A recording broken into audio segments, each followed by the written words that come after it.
యన్మంగళం సహస్రాక్షే సర్వదేవ నమస్కృతి రుద్రనాశే సమభవత్ తత్తే భవతు మంగళం. నాయన రామచంద్ర, వృతాసుర సంహార సందర్భమున సర్వదేవతా వంద్యుడైన దేవేంద్రునకు లభించిన మంగళాశీసులన్నీయూ నీకును ప్రాప్తించుగాక. యన్మంగళం సువర్ణస్య వినత కల్పయత్పుర అమృతం ప్రార్థయానస్య తత్తే భవతు మంగళం. అమృతమును తీసుకువచ్చు సందర్భమున గరుత్మంతుడు వినతామాత నుండి పొందిన మంగళములన్నీయూ నీకు ప్రాప్తించుగాక.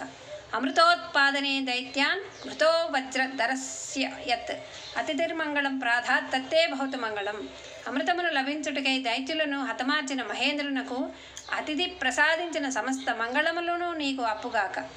త్రీన్ విక్రమాన్ ప్రక్రమతో విష్ణోరమిత తేజసః యదాసీన్మంగళం రామ తత్తే భవతు మంగళం.